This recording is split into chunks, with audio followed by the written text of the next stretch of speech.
नमस्कार, मैं दीपक शर्मा और मेरे YouTube मंच पर आपका स्वागत है।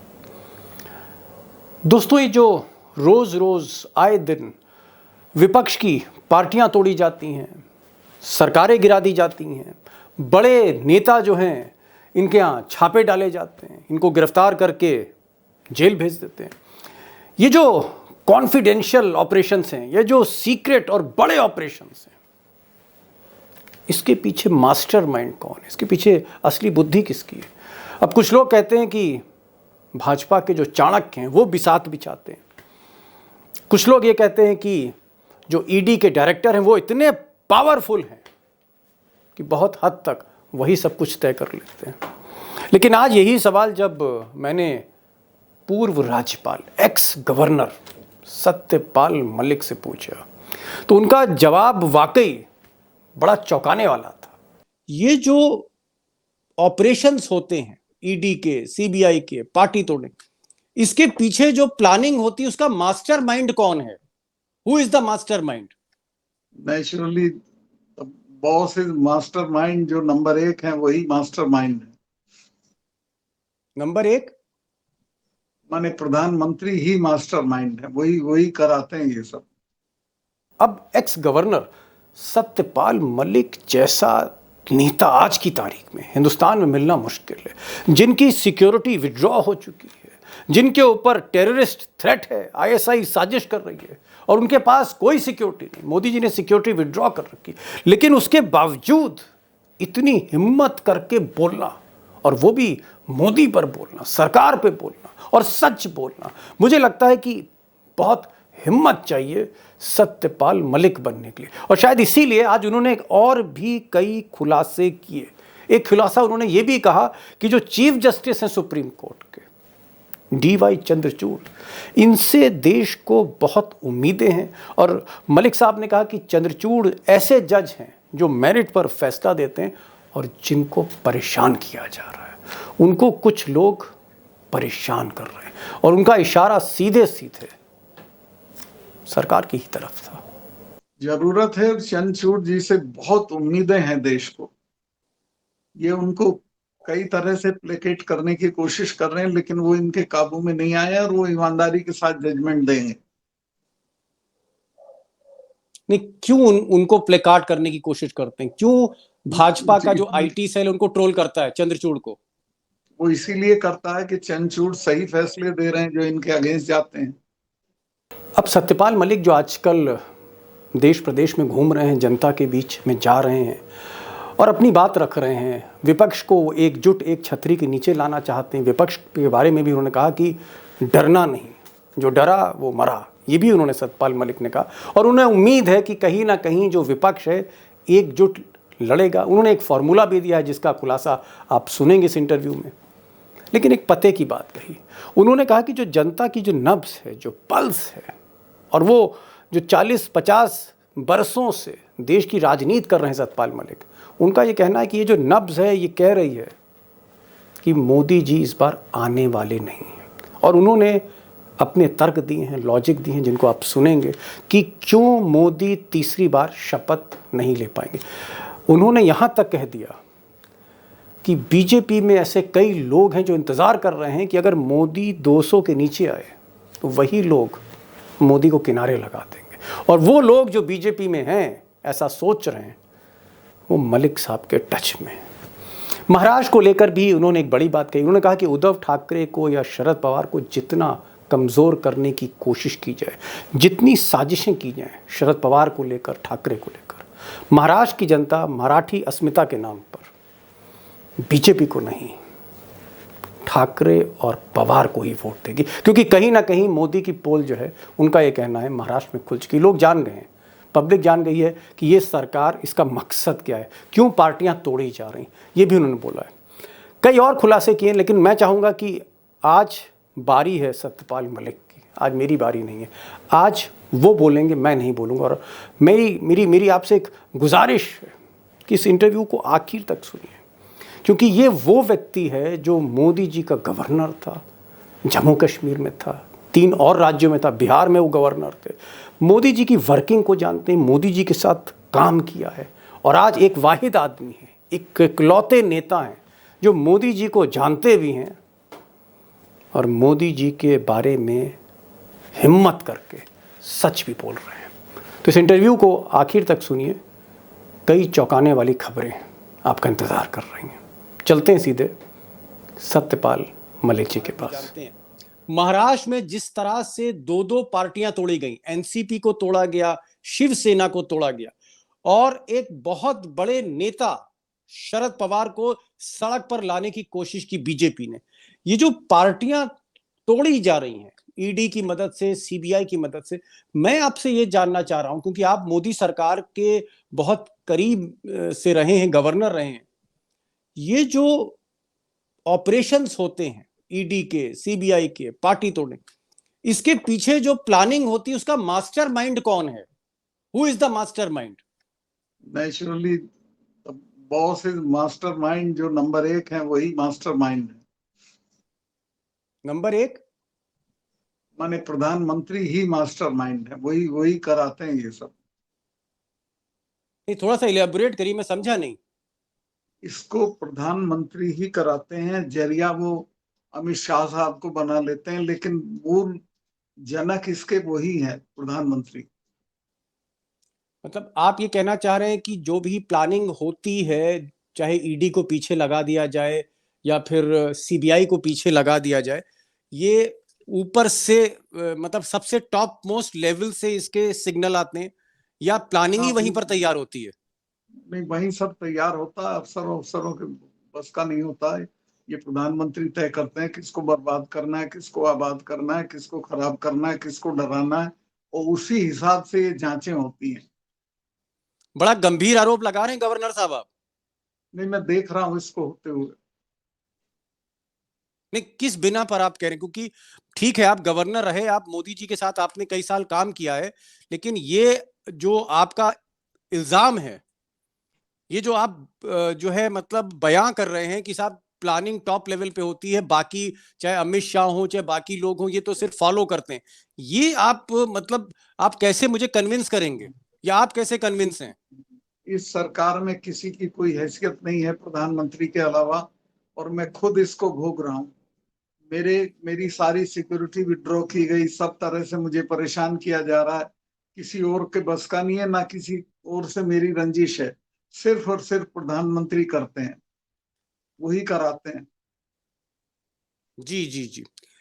एक सवाल, अब आपने ये बात कही, एक सवाल मैं आपसे और पूछना चाहूंगा, क्योंकि महाराष्ट्र का मैंने पहला सवाल पूछा है। 27 जून को कुछ दिन पहले प्रधानमंत्री मोदी भोपाल गए थे और भाजपा के कार्यकर्ताओं से वो बात कर रहे थे।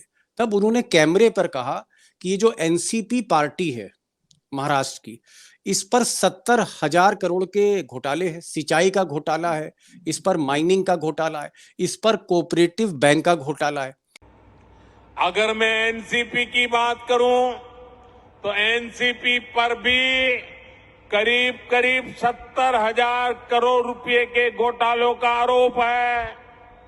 महाराष्ट्र स्टेट कोऑपरेटिव बैंक घोटाला, महाराष्ट्र सिंचाई घोटाला, अवैध खनन घोटाला, और ये जो तीनों घोटाले हैं, इसके जो मुख्य आरोपी हैं, जो शक के घेरे में हैं, या जो जांच पड़ताल में जिनका नाम है, वो है अजीत पवार। यानी अजीत पवार की तरफ मोदी जी ने इशारा किया, और फिर मोदी जी ने कैमरे पर कहा मोदी जी ने कि मैं गारंटी दे रहा हूं आज पूरे देश को कि इस पर मैं कार्रवाई करूंगा। अगर उनकी घोटाले की गारंटी है तो मोदी की भी एक गारंटी है, और मेरी गारंटी है हर घोटालेबाज पर कार्रवाई की गारंटी। लेकिन हमने देखा 2-3 दिन के बाद वही अजीत पवार, जिनको जेल भेजने की मोदी जी गारंटी दे रहे थे, उसी को उन्होंने अपनी पार्टी में शामिल कर लिया, या अपने साथ शामिल कर लिया, सरकार में पार्टी तुड़वाई, और मोदी जी ने अजीत पवार को डिप्टी चीफ मिनिस्टर बना दिया। तो कहां तो वो गारंटी दे रहे हैं जेल भेजने की, और कुछ ही दिन बाद उसी आदमी को वो डिप्टी चीफ मिनिस्टर बना देते हैं। ये किस तरह की पॉलिसी है, किस तरह का माइंडसेट है, ये किस तरह का करप्शन के खिलाफ कार्रवाई है मोदी की? कोई कार्रवाई नहीं है, ये सिर्फ ब्लैकमेलिंग के लिए था और ये नोटिस था उनको कि या तो आ जाओ लाइन पे, नहीं तो तुम्हारी जांच हो जाएगी। मतलब आप कह रहे हैं प्रेशराइज पहले किया और उसके बाद फिर उसी को तोड़ लिया।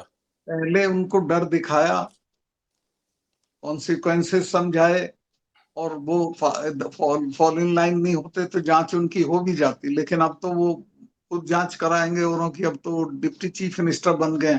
तो ये करप्शन को लेकर मोदी जी की सोच फिर क्या है? उनकी यही सोच है कि जो करप्शन में इन्वॉल्व है उनको इस तरह से ब्लैकमेल करो और अपनी लाइन पे ले आओ, उनकी पार्टियां तोड़ दो, पार्टियां खत्म कर दो। मोदी जी भ्रष्टाचार खत्म कर रहे हैं या विपक्ष को खत्म कर रहे हैं भ्रष्टाचार की आड़ में? नहीं, आपको क्या लगता भ्रष्टाचार है? से मोदी जी को मैं पहले भी कह चुका हूँ, मोदी जी को भ्रष्टाचार से कोई किसी किस्म की वो नहीं है। इस तरह समझिए कि उससे कोई चिढ़ नहीं है।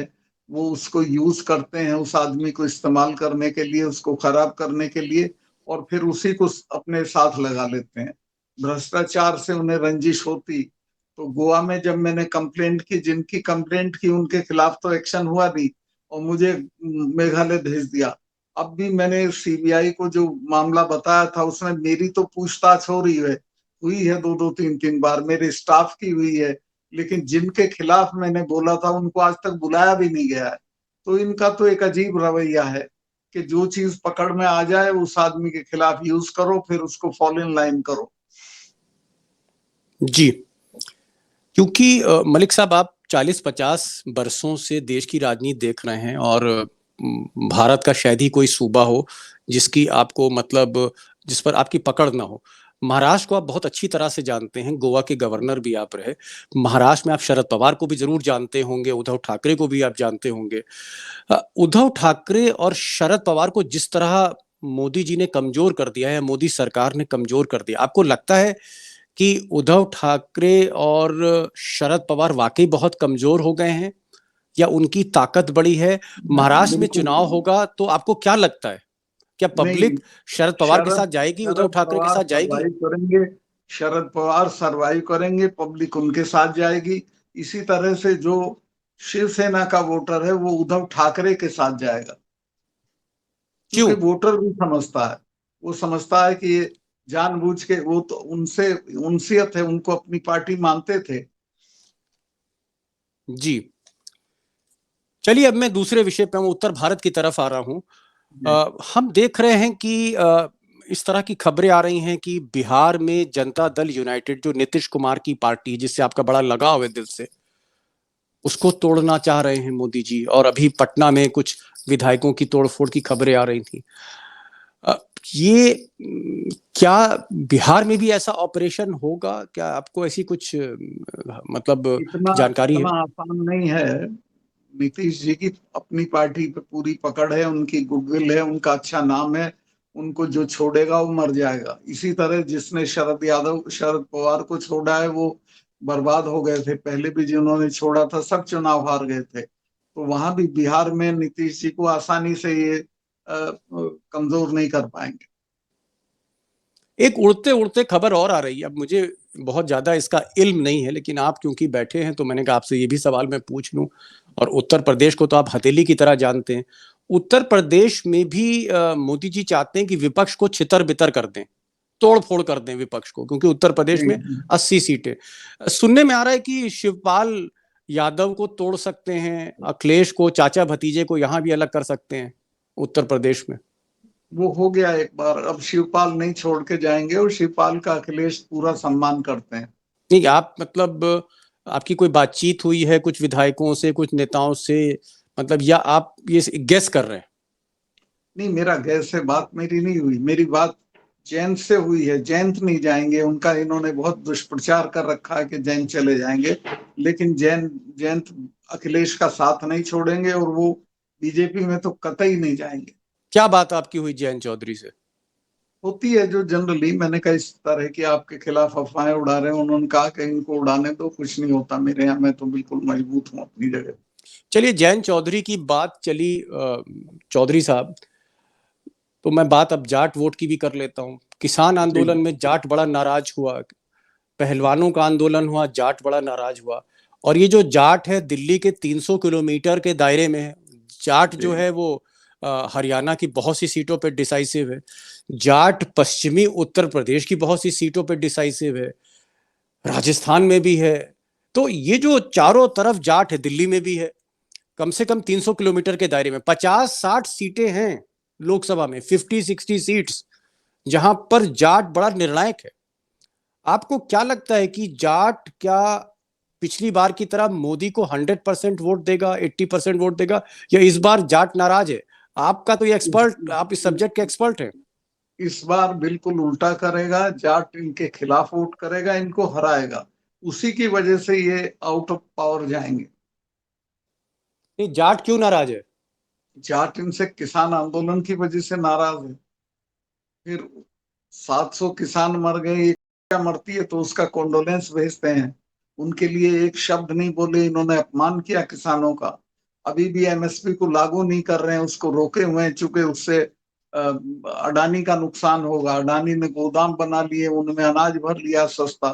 तो इन सब चीजों को वो समझ रहा है। वो ये समझ रहा है कि ये खेती को तबाह करना चाहते हैं, इसी तरह फौज को तबाह करना चाहते हैं। वो ले आए हैं एक अग्निवीर, उससे भी जाट जाट राजपूत यही यादव यही बिरादरियां थी जो फौज में जाती थी। अब इनके सारे रास्ते इन्होंने बंद कर दिए। तो वो समझ रहे हैं कि हमको बर्बाद करना चाहता है, खेती को गैर मुनाफे की करना चाहता है, ताकि हम छोड़ बगे और फिर ये कॉरपोरेट को दे दें। एक और सवाल चौधरी साहब आपसे पूछूंगा मैं। राहुल गांधी ने नीरव मोदी को और ललित मोदी को चोर कह दिया था एक रैली में, और फिर गुजरात में मुकदमा दर्ज हुआ था। मोदी जी के एक एमएलए थे, उन्होंने मुकदमा दर्ज कर दिया था। उसके बाद जब अडानी का मामला है तो राहुल गांधी को 2 साल की सजा दी, लोकसभा से बाहर कर दिया। राजनीति खत्म होने की बात है। फिर गुजरात के सेशन कोर्ट ने भी मजिस्ट्रेट के कोर्ट पर मोहर लगा दी, और हाई कोर्ट ने भी उस सजा पर रोक नहीं लगाई है। आपको लगता है कि राहुल गांधी के खिलाफ गहरी साजिश हो रही है, इसको बाहर करो? राहुल का जवाब तो दे नहीं पाते हैं। राहुल ने अडानी के सिलसिले में जो बोला था पार्लियामेंट में, दोनों हाउसेज में मोदी बोले, एक शब्द का जवाब नहीं दे पाए। वो ना दिया, उन्होंने देने की स्थिति में नहीं है, क्योंकि वो इन्वॉल्व है अडानी के साथ सारे फाइनेंशियल मामलों। आपको क्या लग रहा है कि अब ये मामला सुप्रीम कोर्ट में जाएगा तो चीफ जस्टिस चंद्रचूड़ कुछ आपको लगता है राहत दे सकते हैं? सुप्रीम कोर्ट से मुझे उम्मीद है, क्योंकि ये बिल्कुल ब्लेटेंटली गलत फैसला है राहुल गांधी के खिलाफ, सिर्फ उसको पार्लियामेंट से रोकने के लिए। आपको लगता है जिस तरह से चीफ जस्टिस चंद्रचूड़ एक के बाद एक बड़े जबरदस्त फैसले दे रहे हैं? उन्होंने इलेक्शन कमीशन को लेकर कहा कि इसकी जो है नियुक्ति सही तरह से करिए। महाराष्ट्र में जो उन्होंने जजमेंट दिया उसकी वजह से अब शिंदे को जो है शायद हो सकता है इस्तीफा देना पड़ जाए। और भी कई फैसले, अडानी की जांच करवा दी। क्या इस देश को आज चंद्रचूड़ जैसे जजों की जरूरत है? आपको क्या लगता है? जरूरत है। चंद्रचूड़ जी से बहुत उम्मीदें हैं देश को। ये उनको कई तरह से प्लेकेट करने की कोशिश कर रहे हैं, लेकिन वो इनके काबू में नहीं आए और वो ईमानदारी के साथ जजमेंट देंगे। नहीं, क्यों उनको प्लेकार्ड करने की कोशिश करते हैं? क्यों भाजपा का जो आईटी सेल उनको ट्रोल करता है चंद्रचूड़ को? वो इसीलिए करता है कि चंद्रचूड़ सही फैसले दे रहे हैं जो इनके अगेंस्ट जाते हैं। भाई ये तो उन जजों के आदी थे ना, जिनसे फैसला करा लिया, फिर उन्हें राज्यसभा में भेज दिया, फिर उन्हें कहीं भेज दिया, ऑब्लाइज कर दिया। चंद्रचूड़ उस चीज से अलग हैं, दूर हैं, तो उसको वो मैनेज करने की कोशिश कर रहे हैं। आपको लगता है कि अगर एक ईमानदार जज जिसको पूरा देश उम्मीद से देख रहा है, इनको अगर परेशान करने की कोशिश करी गई या इनके खिलाफ कुछ इस तरह का खेल किया गया, तो देश का रिस्पांस क्या होगा? आपका रिस्पांस क्या होगा? देश रिएक्ट करेगा, देश इनको वोट से हरा देगा इस बार। आप इनके चेहरे को देखिए, घबराए हुए हैं, इनको अंदाजा हो गया कि इनको हराएंगे लोग। अभी बेंगलोर में 17-18 तारीख को बेंगलोर में मतलब कुछ दिनों बाद पूरे विपक्ष की बैठक हो रही है। सारा विपक्ष जो है, समूचा विपक्ष जो है बेंगलोर में इकट्ठा होगा। अगर पूरा विपक्ष एक हो गया, विपक्ष का जो 63% वोट शेयर है एक हो गया, तो आपको लगता है मोदी जी 2024 में तीसरी बार शपथ नहीं ले पाएंगे? आप इस पूरे विपक्षी एकता को कैसे देखते हैं? देखिए, विपक्ष की एकता होगी कि नहीं वो मैं नहीं जानता, क्योंकि विपक्ष में बहुत सारे आपस में मामले हैं। कोई प्रधानमंत्री कई लोग बनना चाहते हैं, लेकिन वो सिर्फ इतना कर दें कि एक उम्मीदवार के मुकाबले एक उम्मीदवार लड़ाएं। बीजेपी के एक उम्मीदवार के मुकाबले विपक्ष का एक उम्मीदवार आए तो उसी में मोदी जी हार जाएंगे बुरी तरह। और मोदी अगर 150-200 पे आ गए तो बीजेपी के अंदर ही लोग हैं जो उन्हें हटा दें। बीजेपी के अंदर लोग हैं? हाँ, बीजेपी के अंदर ही लोग हैं जो उन्हें कहेंगे अब आप जाइए, आपकी जरूरत नहीं है। क्या ऐसे लोगों से आपकी बात होती है? और अगर ऐसे लोगों से बात होती तो वो क्या बताते हैं आपको? मैं उनको क्यों मरवाऊं, लेकिन हाँ, मेरी उनसे बात होती है, वो यही कहते हैं भाई इनको 200 से नीचे उतार लाओ। मतलब ये तो बहुत बड़ी खबर आप बता रहे हैं कि बीजेपी में कई जो नाराज लोग हैं उनसे आपकी बातचीत होती है और बीजेपी के अंदर ही घमासान हो रही है। वो आपसे कहते हैं कि भाई मोदी जी को 200 से कम करो।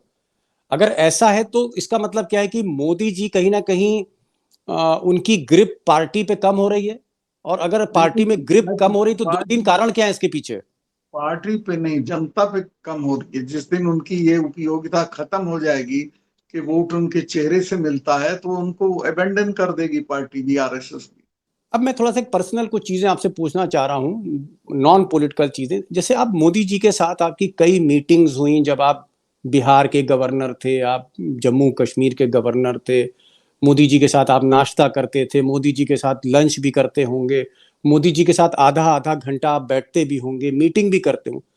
मोदी जी की पर्सनालिटी को आपने इन 4-5 वर्षों में उनके साथ क्लोज क्वार्टर में जब आपने काम किया, बड़े फैसले लिए, मोदी जी की पर्सनालिटी को आप कैसे देखते हैं? उसको थोड़ा सा इलेबोरेट करें कि किस तरह के आदमी है? दिल्ली आने के बाद वो बदल गए, और दिल्ली आने के बाद वो एक निहायत ही डरे हुए आदमी हैं, जो हर वक्त अपने से भी डरता है, अपने चारों तरफ के माहौल से भी डरता है।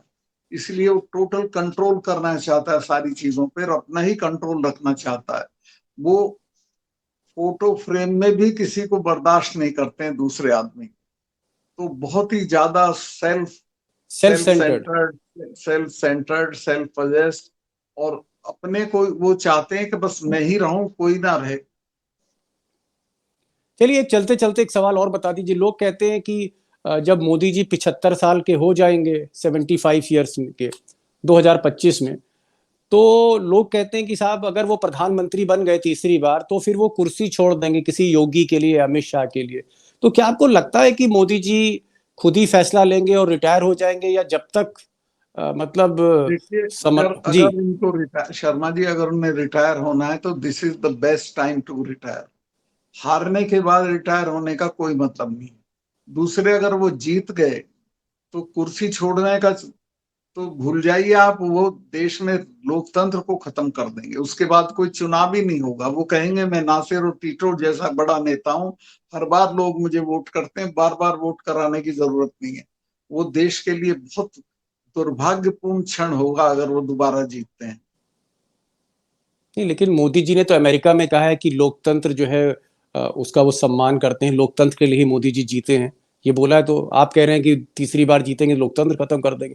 उन्होंने तो उनका संविधान को लोकतंत्र बहुत में ऊपर उनकी कहा है कोई मोदी जी ने। व्यवस्था नहीं है। वो लोकतंत्र उनको तभी तक चाहिए जब तक उनके पक्ष में लोकतंत्र है।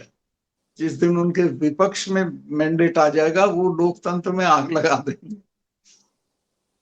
एक overall scenario, last question, overall scenario आपको क्या लग रहा है 2024 में? आपको जो आप राजस्थान जा रहे हैं, हरियाणा जा रहे हैं, आपने 25वीं रैली कर डाली इस बीच, आपको पल्स जनता की क्या मिल रही? 2024 आपको किस तरफ जाता हुआ दिख रहा है? Last question. 2024 में जनता हार खाए हुए है, तय किए हुए है कि इनको हटाना है, और इनके खिलाफ वोट करेगी। मुश्किल है जीतना मोदी का? कोई प्रश्न ही नहीं है जीतने का। मलिक साहब, आप आए और आपके जो वन लाइनर जो ये जवाब होते हैं, वाकई में बड़ा दम होता है। और आप बहुत ज्यादा बोलते नहीं हैं लेकिन बहुत क्रिस्प बोलते हैं, और यही एक मुझे लगता है कि एक एक एक ईमानदार और सच्चे आदमी की जो है वो पहचान है। और मैं उम्मीद करूंगा कि आप को भले ही सिक्योरिटी नहीं है, आपकी वो भले ही सुविधाएं सारी ले ली हैं, सिक्योरिटी ले ली, लेकिन हम चाहेंगे कि आप दिन पर दिन मजबूत हो, आप और हिम्मत और मेहनत के साथ आप जनता के बीच में जाएं। और आप हमेशा समय निकाल लेते हैं अपने बिजी शेड्यूल से, और हमारे दर्शकों को और हमारे ऑडियंस दोस्तों को आप अपनी बात आप सामने रखते हैं। आपका बहुत बहुत शुक्रिया। All the best. Thank you so much. आपका भी शुक्रिया, चूंकि अब टीवी तो कहीं पहुंचाता नहीं हम लोगों को, आप ही के जरिए हम लोग जिंदा हैं। Thank you so much. Thank you so much sir.